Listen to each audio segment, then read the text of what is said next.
Greetings. We hail from the planet Earth.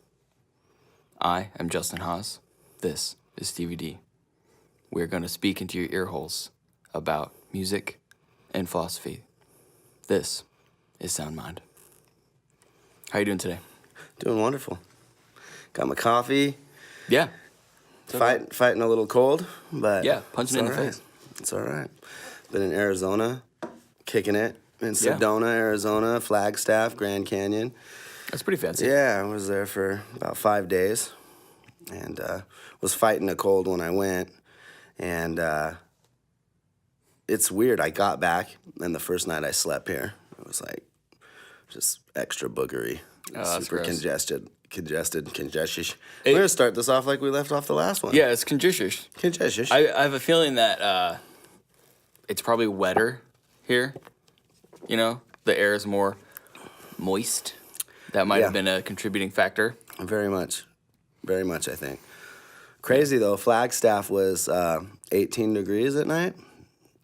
Grand Dang. Canyon had 2 feet of snow. What? Yeah, they had more snow and it was colder in Flagstaff than it is here, which I did not anticipate. Yeah, that's, Yeah. that doesn't really register in your brain, because in your brain you're just like, oh, it's hot, Arizona, Yeah. Let's take a winter vacation and go somewhere warm. and then it's cold. It's heck. Fail. Yeah. Major fail. But it was great. We had a lot of fun. Me and my buddy. Yeah, buddy. Shout out to Tommy Two Guns. Tommy Two Guns. Yeah, so today we're going to talk about a couple things. We're going to go over some news stories that by the time this comes out, they'll probably be old. But, yeah, some news stories, and then we're going to ask a question to ourselves. And that question will be, well, and to you fellows. The question will be, can we and should we separate art from the artist? But before we get into that, oh my goodness, we have a story today, and some of you may have heard about this already. But the man is Jared Threaten Eames, I think. Goodness gracious. Okay, so LA Rock Band. Okay. I don't know if it's really a band. It's mostly a solo act as far as I can tell, because he hired touring musicians. But he approaches all of these clubs and stuff in the UK, and he convinces them to book him with like footage. They'd never heard of him, but he has all this footage of like sold out places and all this activity on his social media accounts and YouTube and whatnot. And they book him, and no one shows up. It's totally empty. And this was a recurring thing, right? So each place he stops at, there's nobody there. The only person there is I think his wife or girlfriend in the audience, like, recording it. But essentially, it was all fake. They faked the whole thing. And I don't even know what to say to this. And then he responded to it because everybody was just confused, like, why would you, what? And then his response was a tweet that said, "What is fake news? I turned an empty room into an international headline. If you are reading this, you are part of the illusion." So I read this and I think, you need to shut up. You are way too big for your britches. You're dumb. And basically that's been his response. Is like, I don't care. He created fake websites for a record label, PR firm, booking agency. He somehow fake inflated his Facebook following. Mm-hmm. I don't know how you would do that. My question is, how do you, I'd almost say that the hardest thing out of all that I could think of is, how do you get people not to come? Yeah. Because once a venue books you, they would be doing anything they could to advertise. Yeah. And even from what I've heard, in the UK, people don't need to really know who you are. to show up to a show. Yeah. You know, someone's coming, someone's playing. They're from the U.S. It's a big deal. You know, I think what he did was he bought all the tickets. I don't know why, but I think he literally bought them all. So I think the tickets went up, and then he himself bought all the tickets to his own show. So dumb. I don't know. I don't get it. Who cares? I mean, the venue's all made out.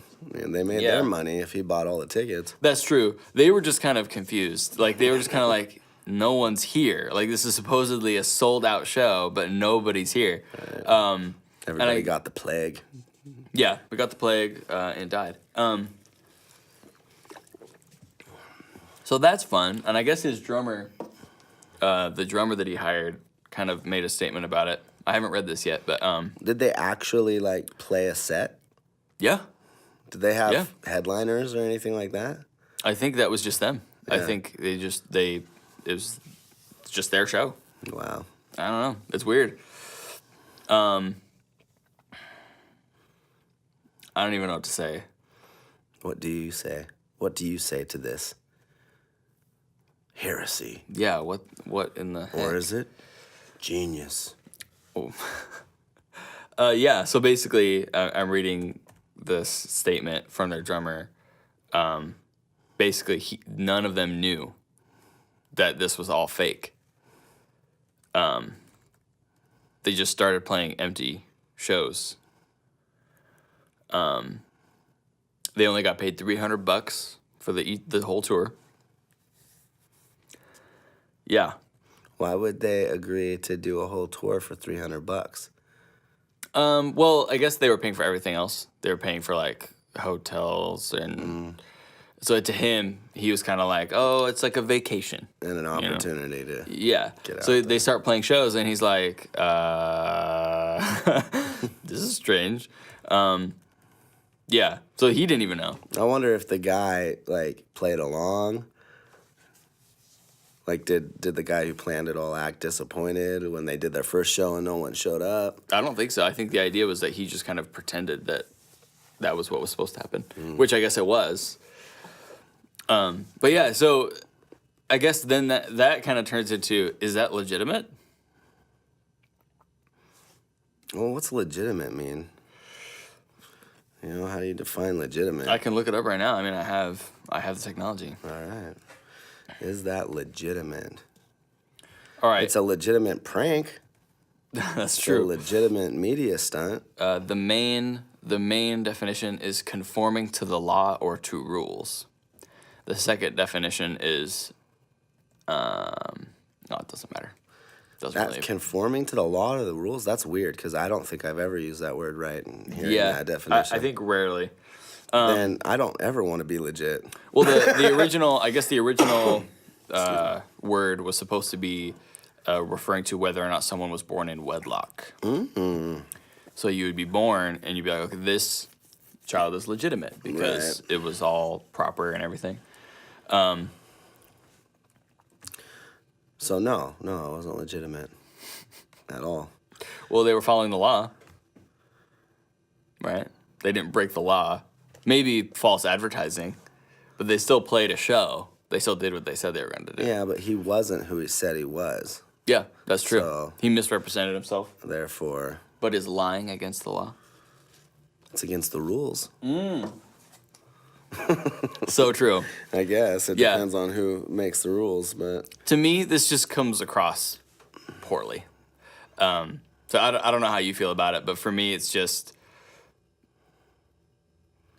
It Yeah. just doesn't seem right. You know, like, it seems like cash grabby or maybe headline grabby, which he Yeah. admits that's what it was. Yeah.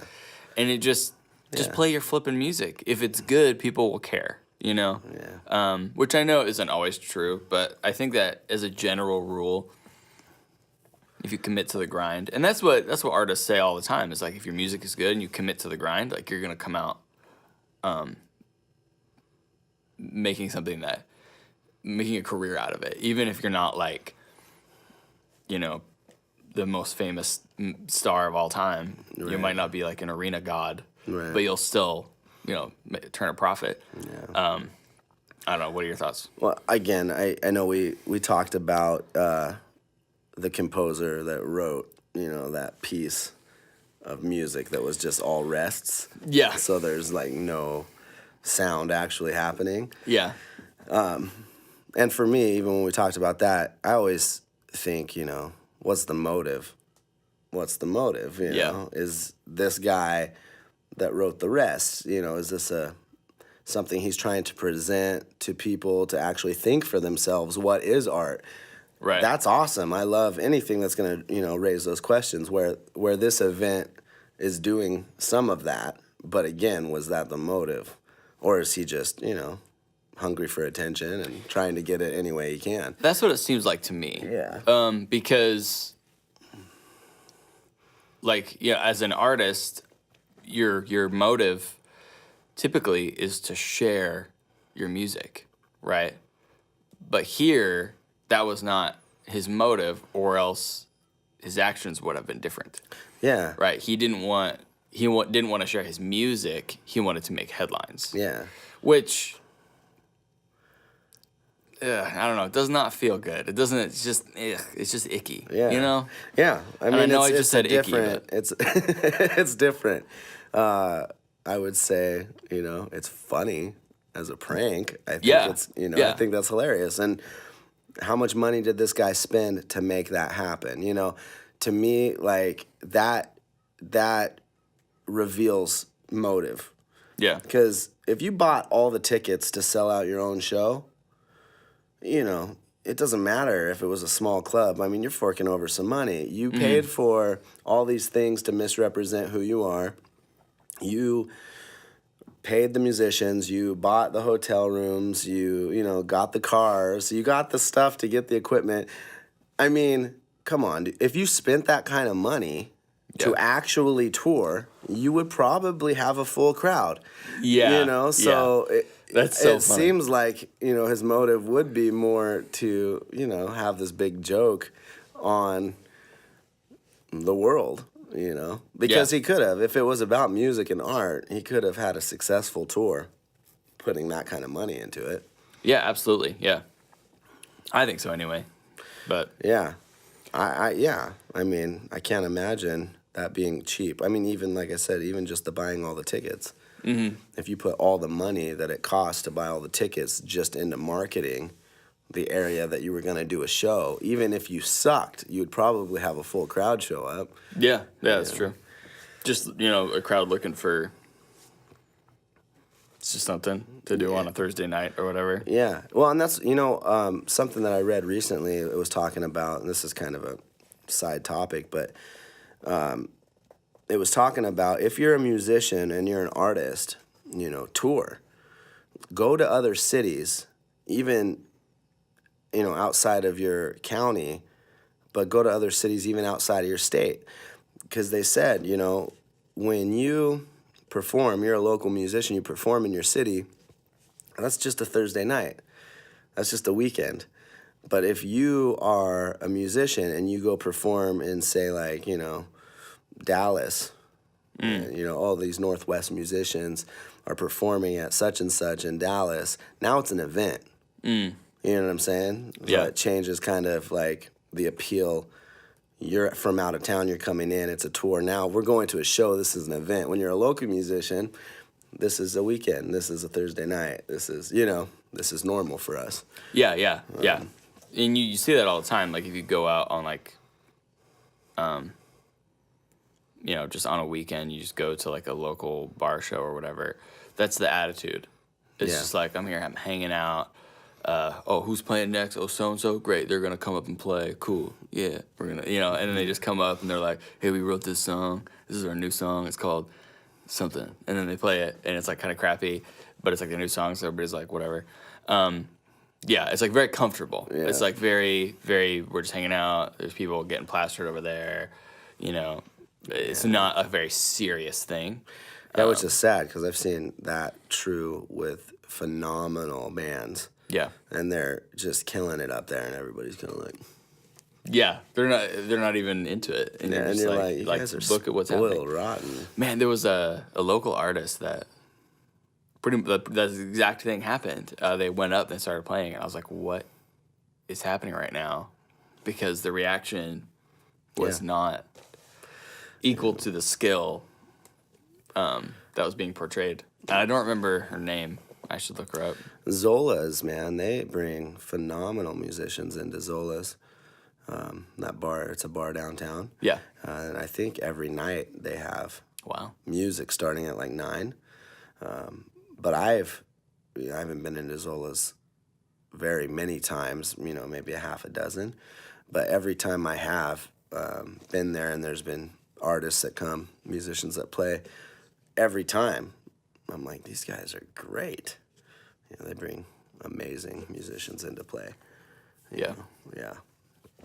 I mean, just solid, super solid. Yeah, definitely. Speaking of solid musicians, I did want to give a shout out at some point. I had completely forgotten until this moment. I started listening to a fairly new band. They're signed to Solid State. They're called The Drowned God. Very interesting stuff. It definitely has kind of like a post-hardcore tilt. But it's like if post-hardcore had like this really has jazz sensibilities. Oh. Like it's not jazzy in like a, I don't know if you want to say in terms of execution, but they'll pick like a chord progression, right? And they'll play it in a weird time signature, and they'll explore it, right? It has like this very exploratory, like, let's kind of turn this around and like See play where it this a goes, bunch of different and ways. then come back. Yeah. Yeah, I got you. And it's very So composition-wise, it's it's like jazz that format. that idea of like let's jam look around. band kind of. Yeah. I love that. But yeah, it's really cool. But yeah, they're signed to Solid State, like I said. But yeah, The Drowned God, very interesting. I listened to their first album yesterday, just all the way through. Yeah, that sounds really cool. interesting. Yeah. Yeah, I don't think about that type of element when you think about most hardcore music is very driven and like, we know where we're going. Yeah, with really hard cuts. Like they'll cut from verse, pre-chorus, chorus, like really hard. Yeah. But this is much more. There's so much flow to it. Yeah. I was really surprised. It's got like a lot of flow, and they just kind of they explore. They're just kind of looking around, like, what's over there? Let's go check it out. Oh my god. Yeah. What did you start playing? What was that? Oh, that made me feel like this. Yeah. Yeah, totally what they sound like. Because they play banjo. Yeah, but they're really cool. I like their stuff a lot. Yeah. So. Metal banjo. Yeah. Check them out. I would love. Oh, dude. Dean. I don't know if anyone else does this, but I recently discovered Dean does a gabanjo. It's a guitar, but it's wound like a banjo. So it sounds like a banjo. I can't play a banjo, but I can play a guitar. So I was like, do I need to buy a gabanjo? Maybe. I don't know. Maybe. I might need to. I love banjo. That It's sound fun. of it I was while we were in Arizona, I listened to a lot of country music. But not the doesn't kind surprise of not the kind of country. It's really good country music. Yeah. Almost like that industrial rock flavor, but it's basically the same. A lot of the format of the composition and how it's even the production is a lot like some of that industrial rock, but yeah, just with some country elements, the vocal, more of like banjo and some fiddle elements, but very slow, very bluesy, like, 4 on the floor, Interesting, because I recently heard the guy that showed it to me said that it was country. I was like, this is not how I think of country at all. Yeah. It's very southern. Yeah. It's bluesy, but it was called, I think, Morning Jacket. I don't know. But that kind of sounds like what you're talking about. It's just kind of like, it has like this southern feel, but it's not like country. It's not like, and then I drove my tractor. No, but the stories, not with all of it, but the stories are still there. Yeah. So the writing is really good, I think. Yeah. Yeah, it's good stuff. I'll have to show you some.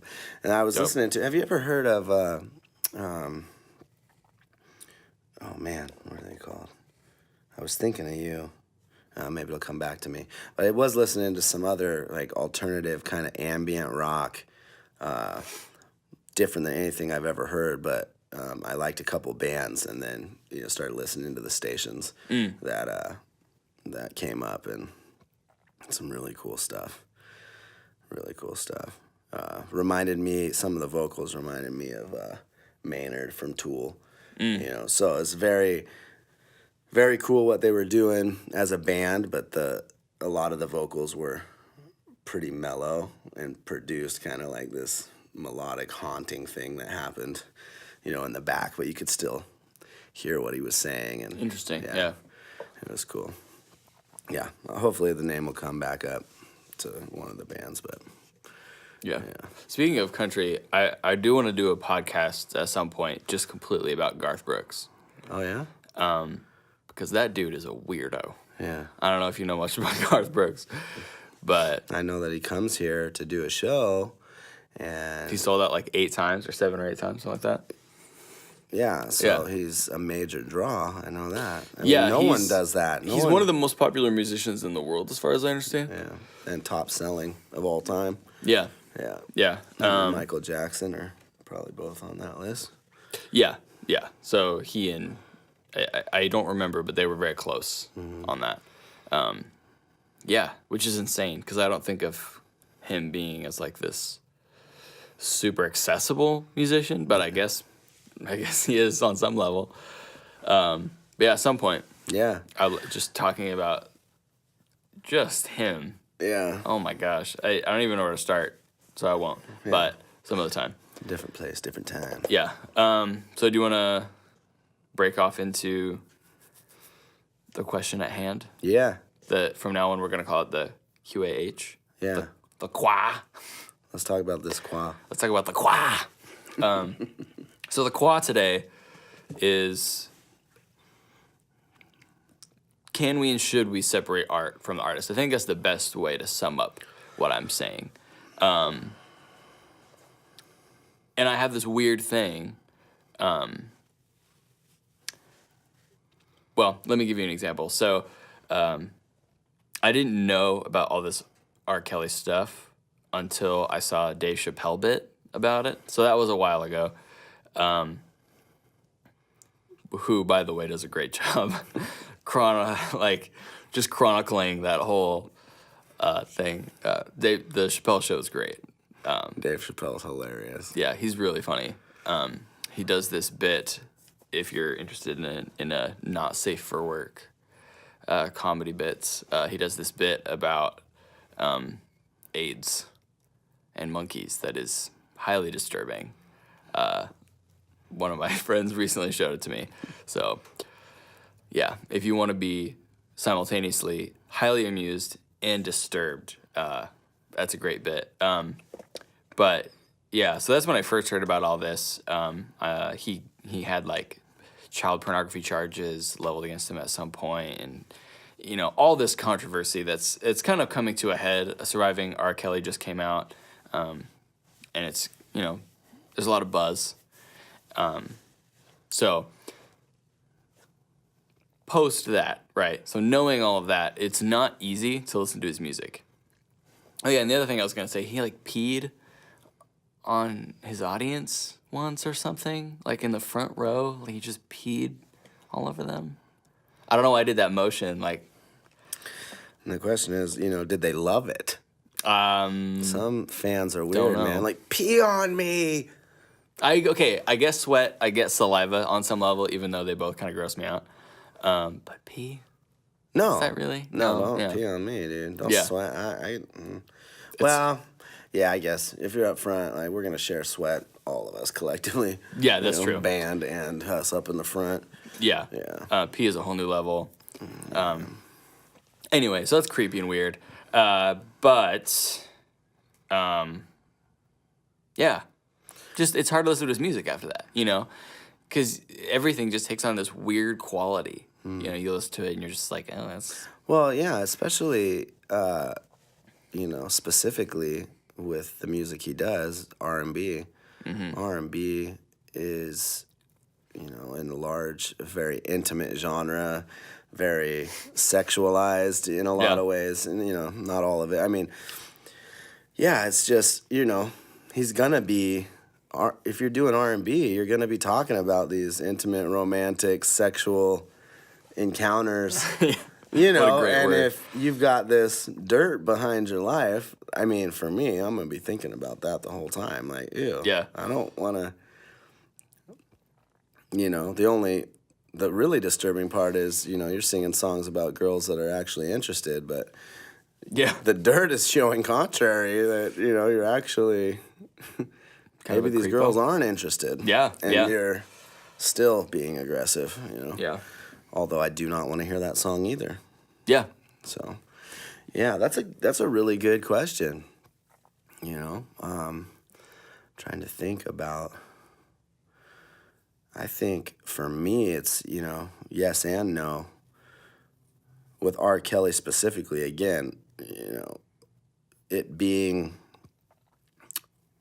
R&B, I have a problem with what's coming out, and then that type of song.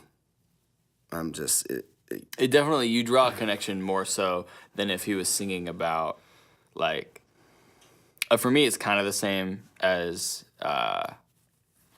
like, John Lennon, notoriously was, accused of being a wife beater, singing about world peace. right. Right, that does not come across well. You're like, oh, it's just like world peace and stuff, but you can beat your wife, that's fine.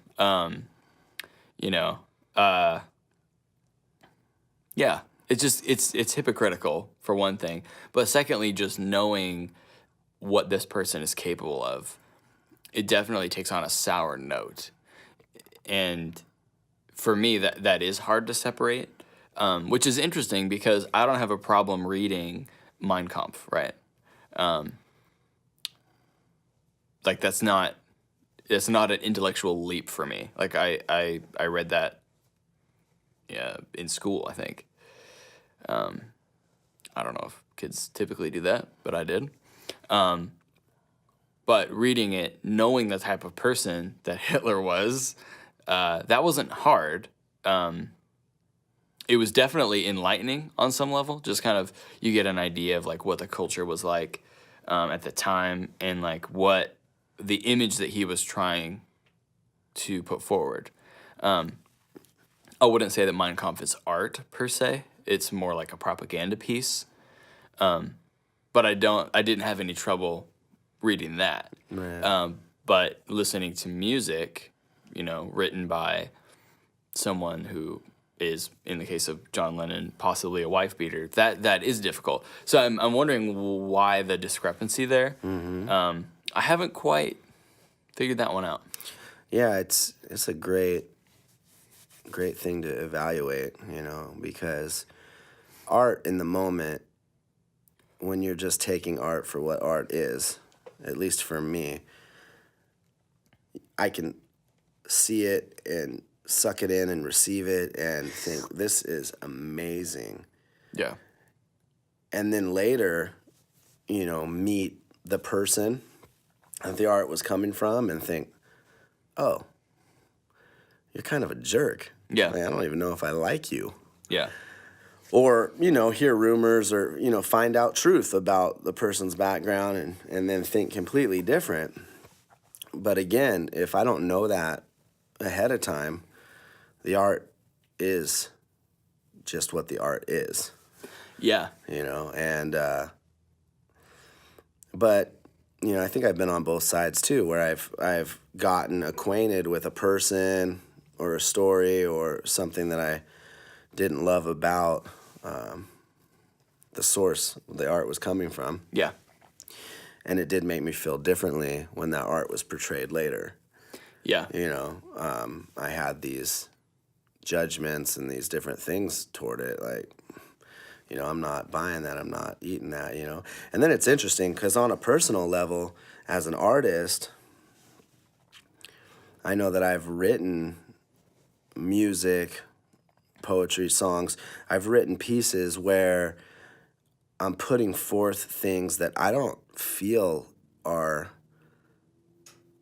very real or tangible in my life. Yeah. But they're things I want, right? Things that I hope for, or identity that I am longing to become. Yeah. And I get that. I would say that in those moments, it could be very easy for someone to receive that piece of art and then see a part of my life where they're like, that's not real. Yeah. You know, doesn't but line up. but it is real. You know, for me, that's very real.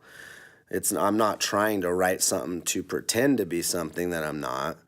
You know, I'm pressing into a reality that I want to be true, you know, in my current state. And so, again, for me, it all comes down to motive. And who knows? I mean, I don't know.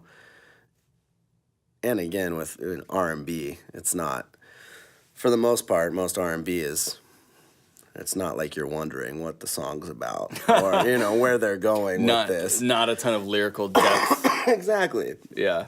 So, you know, I kind of just exposed a whole bunch of different things, you know, that make me think, or that come to mind when we open up this topic. Yeah. So I guess in some ways I'm looking at it like, no, that's totally, I've been on both sides. That's totally not okay. And I'm not going to buy your record, you know. Yeah. And I don't endorse your platform, you know.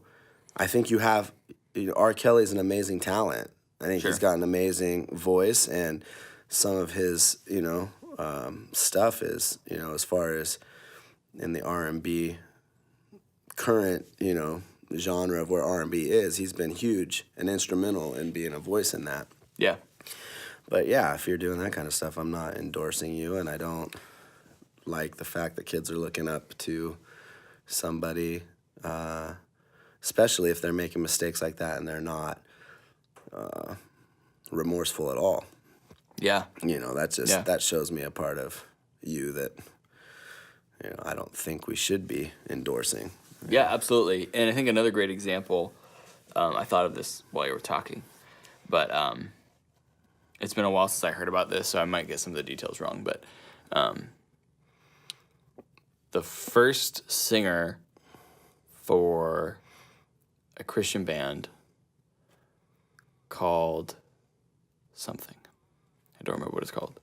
It was one of those big, and it still is pretty big. It's a Christian worship band. Kind of a revolving door of members. It's not Newsboys.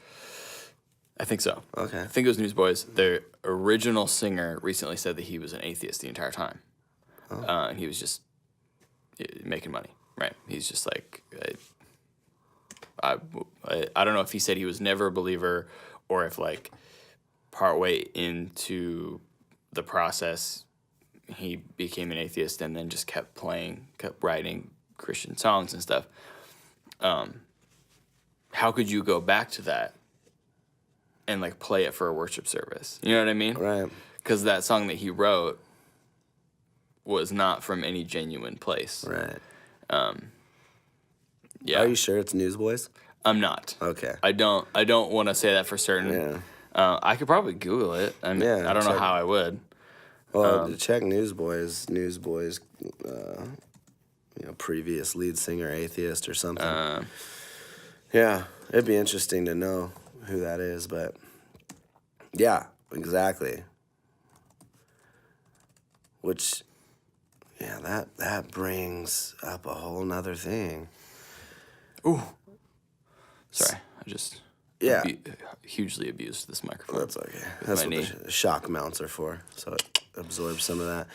Yeah, that's another question. You know, I find myself in this category. I'd love to see what listeners think about this. I find myself in this category, and I talk to certain people about it, and certain people understand what I'm saying, and then other people seem completely oblivious to it. And I'm not sure what separates the two. But for me, when I am witnessing music or art or, you know, even a movie, there's things that translate to me in feeling like you're giving me a performance and I believe you. Like this is real. And I can feel it, right? Now I talk to people about this feeling, and some will do exactly like what you just did. They'll, oh yeah, I totally understand. And then other people are like, I don't know what you're talking about. Right. You know, they will see two performances and, you know, like one or not like the other. But I feel like, for me, it's pretty easy for me to be in the moment and know, is it real or is it not real? And that I've found over the years really doesn't have anything to do with what's going on in the person's life necessarily. Like I've seen people that had just garbage all in their life come and their performance is super dry, is kind of the word I use to, you know, refer to it. Then I've seen people that have a bunch of garbage going on in their life and just bleed on stage, you know what I mean, with their art and their music. And it's like, oh, I believe that and I'm in this regardless of, you know. Yeah.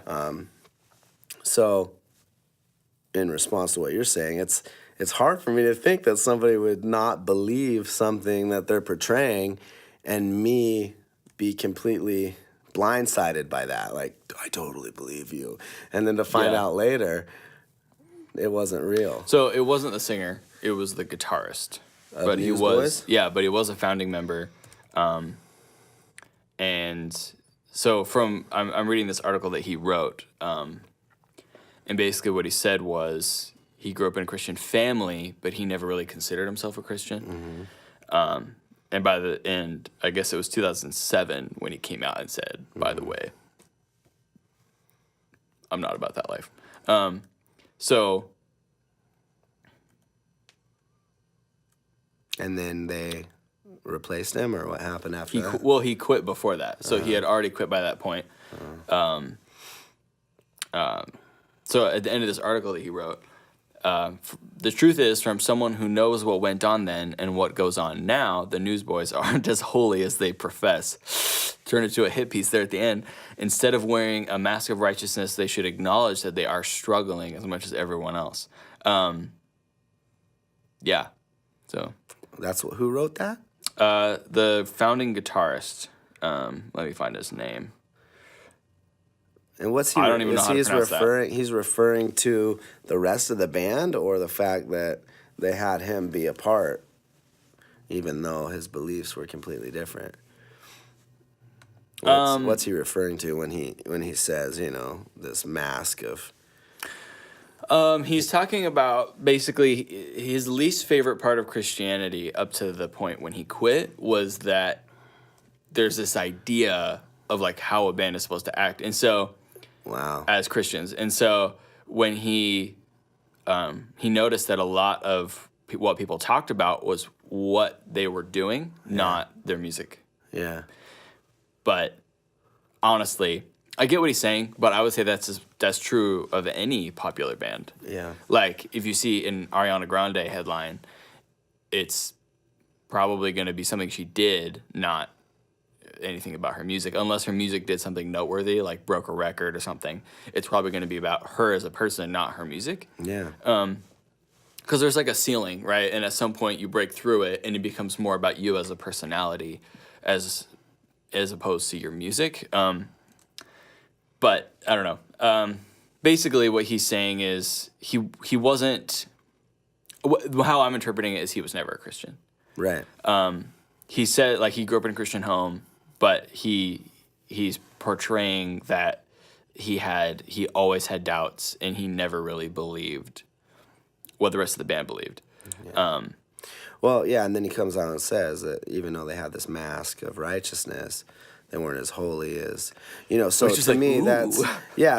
that's making, you know, a statement saying, not just me, the whole band, which is a great quote to bring up in this discussion. Yeah. Do you separate the art from the artist? You know.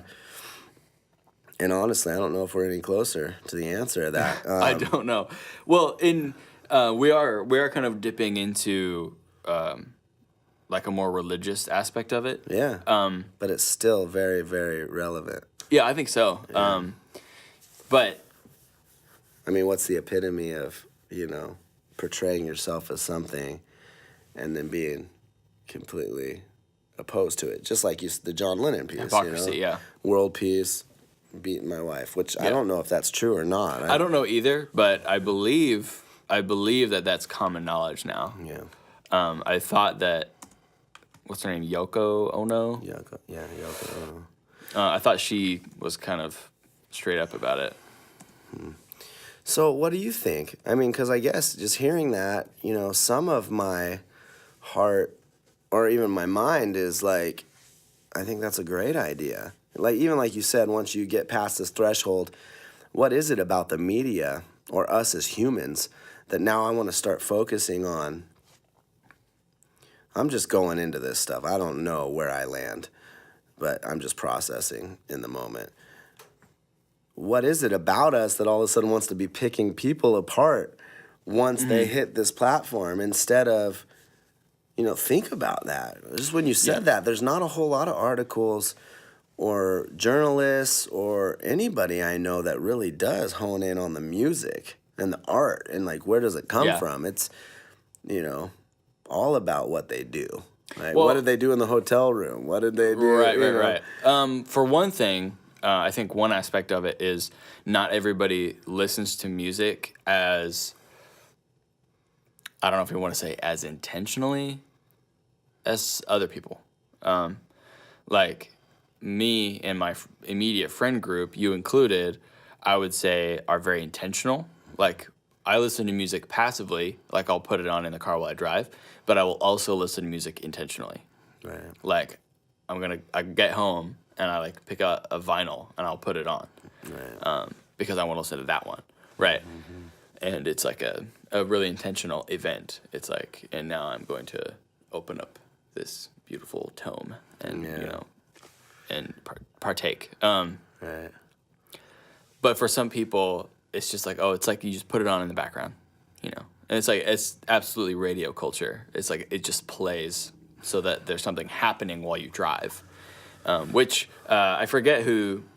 I read this article by a psychiatrist. I wish I could remember who it was, but they were making the case that we do that because we're so messed up that we can't listen to our own thoughts for more than a few minutes. So we turn the radio on to just shut off. Or any kind of noise, distract ourselves from what's really going on. Yeah, which is pretty interesting in and of itself. But I digress a little bit there. So I could go there. Yeah, we could do a whole podcast about that. Yeah. But all that to say, some people listen to music intentionally and some people listen to music passively.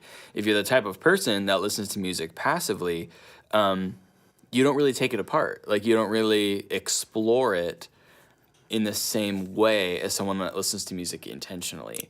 True. And, if you're a musician that listens to music passively, you don't write lyrics the same way. At least this is my postulation. You don't listen to music in an in-depth way, so you don't write lyrics in an in-depth way. Right. You find a chord progression that sounds good, and then you use it. Yeah. It's not the same as like I'm gonna explore, right? So, all that being said, I don't remember why we started on this tangent. We're talking about separating art from the artist. Right, and then there was a specific example we were talking about. We were talking about John Lennon, which, by the way, his son said, yeah, totally wife beater. I just found his interview with him. See, there's a great point, Did John Lennon, and I'll tell you what, like, this is just, I'll go back to that thing I was referring to earlier. I can listen to John Lennon talk about world peace, and there's something about those songs that I believe. Yeah. I believe, like, there was a huge part of his heart that wanted that. So again, like, let's strip that down. I don't know what was going on. Did he struggle with a huge anger problem? And did he have some issues because of, how he was brought up or whatever? And does that nullify the part of his heart that wanted world peace? You know what I'm saying? So in some aspects, again, like, it's hard to really have like one answer. You know, I think it's a kind of a case by case. True. So I think to kind of go into what I think the logical next step, I think I'm going to break apart two of the examples a little bit more. The John Lennon one, that's tough for me, because world peace means that essentially everyone is living by non-aggression, right? Every single person is not being aggressive toward any other person. That basically, that's what that means, right? Yeah, well, and you're never gonna get, so world peace is a big picture Yeah. of harmony Yeah. amongst, you know, us as human beings. You're never gonna get the big picture if you don't get it down to the minutest. On My the relationship individual. with my Yeah. son, my relationship with my father, wife, whoever. Yeah. Like that's world. If you want world peace, it's gonna start there. Yeah, so to me, what that means is world peace was never that important to John Lennon, and he was full of crap. Yeah, I don't really see there being any other answer to that. Yeah. So basically, I think he's full of crap. The other aspect, like he may have wanted it, but not bad enough that he would do anything about it. You know what I mean? Maybe. I don't know. But I do know, like we talked a little bit about this and we can get into, you know, to it more in depth. But again, I've had places in my life that I really, really, really wanted change. Yeah. And struggled to make that part of my life different Yeah. with all my human effort of trying to change it, you know, and again, that's come out in songs that were illustrating things that I wanted that were not tangible in my real life, you know, and so I can see that. Now, I don't know if that was John Lennon, was he going after those things, but I think that we have patterns and habits in our life where we need healing on a deep emotional and spiritual level, Yeah. that all your striving is never going to make that thing change. And that when you're in that place, you could actually be trying very hard and have a heart for this and still have this going on. And you trying might actually be making it worse, because you're fixating. You're fixating on the thing, and it's all you think about, like, oh, I can't do that one thing. And then you end up doing it because it's all you're thinking about. And then you live in this constant place of, I'm a failure. Yeah. Which makes it even worse. Yeah. Because then you got shame, and then you got guilt. You know what I'm saying? And Yeah, and it's just like this battle that takes over your whole life. yeah. So I don't know. What you're saying could very well be true. Yeah. But also, you know, like I said, being transparent, and in my own life, I can see places like that where that's not the case, you know. On a very black and white level, yeah, you could say, oh, he's saying this, but his life looks like this. He's full of crap. Right. If you want to look at it black and white like that, I guess you could say that. But, you know, knowing my heart, my mind, and my thoughts, knowing like that's just not true, Right. you know. Well, I mean, to be fair, I think everybody's full of crap. But humans are garbage. I think I've said that every single podcast. I think I've said the phrase "humans are garbage" every single time. It's going to be a new tradition. But I'll be the counter voice to that. Yeah, perfect. And then in reference to the Christian band example, right? I think that you, in terms of, I don't know how to describe it, like maybe the overall concept of Christianity, right? Like the principles, you can be like the worst person in the world and write a worship song that's completely genuine. Because the precept of Christianity isn't that if you're a Christian, you have it all figured out. The precept of Christianity is that you're a Christian because you're messed up, right? You acknowledge that you messed up and that you need to not be messed up, right? I would say that's the religion aspect. Right. The whole reason that we have, like, rules, I don't know why I keep doing this, but the whole reason that the rules exist is because we at whatever point in time that was dictated, the idea was you need to not do that, please, and thank you. You know, There's so many weird scriptures where it's like, what in the world was happening that you had to say that to make them stop whatever that was? But that's kind of funny to me. But by the time you get to Jesus, right, they ask him what the most important commandment is, and he says, love God and love others, right? So all that being said, I think that it is possible that musically speaking, you can separate that, but I wouldn't. I wouldn't even go there. I mean, but that's just me personally. I think that as a general rule, you could separate that, because the fact that he's an atheist does not change the information that is being transmitted, right? So, again, yeah, if you're a guitar player and you've got your top 10 favorites, I'm talking guitar playing. When you listen to your favorites, it's pretty irrelevant what's going on in their life. yeah, You are a fan because of, like you said, the information you're receiving, how they pick those notes and where they place them, and the relationship in between. So as a guitar fan, as a fan of guitar playing, yeah, I don't know if it matters, But like if you're talking about songwriting, now you're saying something, Yeah. with your words, which, oh man, you just open up a huge can with this thing. Yeah, that's true.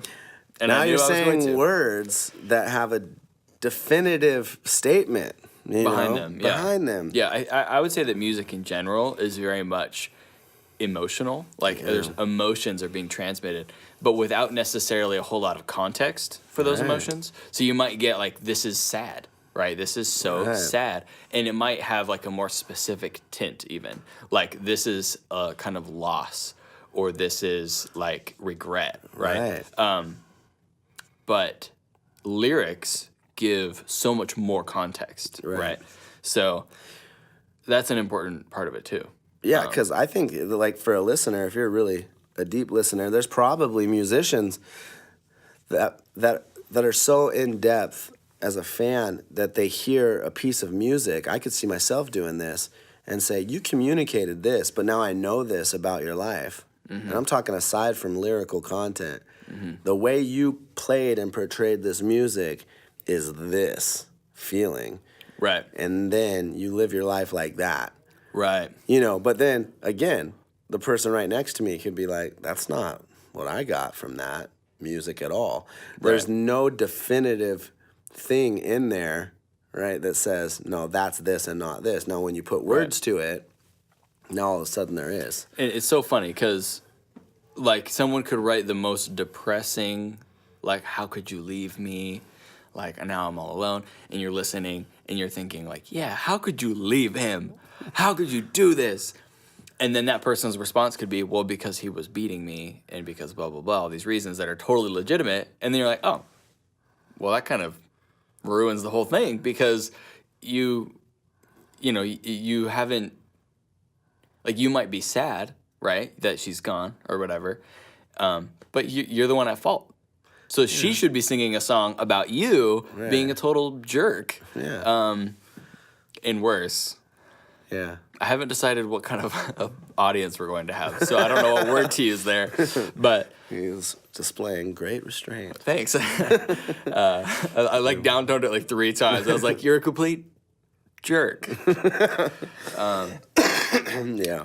Yeah. So, and that would be hard for me. Like if I had this song and I listened to it, and then you find out the backstory of it, and you're like, "Well, that's not real." That's not, like, you haven't earned the right to be sad about it because you didn't do anything to change, Kind of pointing back a little bit at the John Lennon thing, although it's not the same, but. Yeah, and so again, for me, like, I'm left here with this mind that's thinking, in a lot of ways I do think that we should separate the art from the artist in regards to, like we've shared before, you know, art being something that's a means to process like what you're going through. That is available for every artist to be able to utilize to get stuff off their chest, right? And if this guy is so messed up that he still doesn't understand why she left, like he's got other issues going on. For real. But he's still expressing his depression and all this stuff through this song. And do I think that's ridiculous and he's an idiot once I find out, like, well, you beat her? Yes. I could still listen to that song and be like, man, that's a good song. Yeah. And still hope that, like, man, I hope somebody finds him in a back alley and beats his ass. Yeah. For real. For real. Pardon my language. I didn't downplay it 3 times on that one. But, so I think in that regards, like, I can separate that, you know? It doesn't take away from the fact that that's a good song. If it was indeed a good song. Yeah. If it was a bad song, it's like, well, there's no redemption now. Right. And that has nothing to do with you and what you did. It's just a bad song, you know? So, again, but then there's the other piece that your art and your popularity and, you know, your listener is going to give you a base, and you are going to be an example to the world. And if you are going to portray yourself as something and then stuff comes out of your closet, you know, I don't know what that looks like. I think maybe as a people, it would be nice if we decided, I don't think you should have that big of a platform. I'm not going to endorse you because of the way that you're living your life, you know, because it's us that makes the platform for the artists, I think, you know. It's us and our endorsement and, like, what are we okay with, you know. And the fact that we listen. Yeah, it doesn't, exactly, exactly. So, that's a tough one. I don't know if we got anything solid, but I'm really glad you asked the question. Yeah, I feel like I could keep talking about it, but I don't know where we're at on time. Yeah. So we're probably over. Yeah. But this might be one of our longer sessions. Yeah, but I mean, to sum up like my thoughts on it, I think that it's largely personal because you might be okay with certain things, you know, and you might be able to. You might be able to separate those two. Like, I know that he did this in his life, but that doesn't detract from the meaning of XYZ. But for me, it is difficult, you know, especially with, like, abusive things, like the whole R. Kelly thing and, like, the whole John Lennon thing. Like, that is difficult for me because you're taking advantage of a person. You know, this is a real person that we're talking about here that you have used for your own benefit, and then that was it. You know, you didn't feel any sort of need to change your behavior because you got all that you wanted, and that's messed up. So yeah, which is great in regards to, like, things we've talked about before. Like, I don't really care if you're, you know, personally, if you run a construction business and you live your life that way. I don't want to give you business personally. Yeah. Exactly. If you're an artist, I don't want to give you business. I don't want to endorse your platform because you're hurting people. Yeah. You know, it'd be nice as a collective human race if we had morals like that and we made decisions like that. Yeah. Absolutely. So. Well, I think that's it. Thanks for asking that question. Yeah, totally, dude. Love to hear input from anybody listening, what your guys' thoughts are. And till next time, Sound Mind, signing off.